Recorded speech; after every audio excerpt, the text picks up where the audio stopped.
Harper Audio presents Rosie's War by Kay Brellend. Read by Annie Aldington. Prologue. Doctor's Surgery, Shoreditch, October 1941. My mum died young, so I'm a bit worried, in case I've got the same disease. The young woman sat down on the edge of the hard-back chair. Mum was only 33 when she passed away. You look a lot younger than that, and as fit as a fiddle, my dear.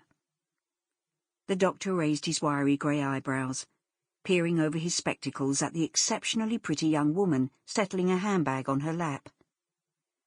Her platinum hair was in crisp waves, and her sea-blue eyes were bright with nervousness. She was nicely dressed, and he guessed she had a good job, keeping her in such style. He was more used to seeing women with careworn faces and toddlers on their scruffy skirts, perching nervously at the other side of his desk. Rosie Gardiner wasn't sure whether Dr. Vernon's casual dismissal of her concerns had cheered her or left her feeling more anxious. She'd not yet turned 20, and had a healthy glow from a brisk walk on a blustery autumn day. Or the flush could be a fever. In Rosie's opinion, the least he could do was stick a thermometer in her mouth to check her temperature, instead of just sitting there tapping his pen on a blotter. Feeling exasperated by his silence, she added, "It's hard dragging myself out of bed some mornings. Then I spend an hour bending over the privy out back being sick. It's not like me to feel too rough to go to work, 'cause I like my job at the Windmill Theatre."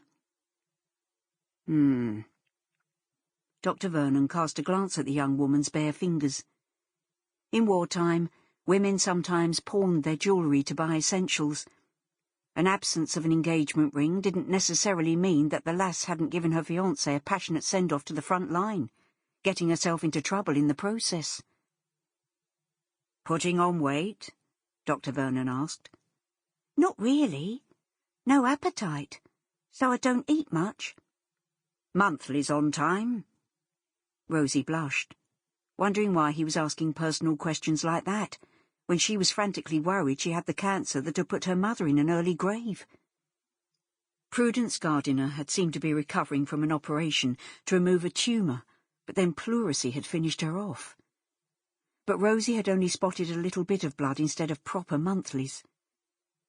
"You look to be blooming, my dear. Might you be pregnant?" "No, I might not," Rosie spluttered. "I'm not married or even got a sweetheart. I've never even wanted to—" "Right. I'd better examine you, then, if there have been no intimate relations to cause trouble." Dr. Vernon got up from his chair, gesturing for Rosie to stand also. "Abdominal fullness, you say, with sickness." The muttered comment emerged as he got into position to prod at her with his fingers. Rosie stayed in her chair, the colour in her complexion fading away. Intimate relations. The phrase hammered in her head, and she felt stupid for not having made the connection herself about why her body seemed horribly different. But there had been nothing intimate about that one brutal encounter with a man she'd despised. Rosie's mind wanted to flinch from the memory, but she forced herself to concentrate on the man who'd attacked her all those months ago. Lenny and his father had been her dad's associates. They'd worked together churning out bottles of rock gut, much to Rosie's disgust. But what had disgusted her even more was Lenny's attention. She'd made it plain she'd no intention of going out with him, but he wouldn't take no for an answer. They'd attended the same school. Their fathers were friends, and Lenny thought that gave him the right to pester her for dates and then call her names when she turned him down. Rosie had hated her father getting involved in crime, and had nagged him to break up his illegal booze racket, but she hadn't let on that his association with Lenny was a prime reason for her wanting him to go straight. At that time, she'd been a proud, independent woman, a windmill girl, and windmill girls were able to look after themselves, whether fending off catty theatre colleagues or randy servicemen lying in wait at the stage door. With youthful arrogance, she'd believed she could deal with Lenny herself. Sample complete. Ready to continue?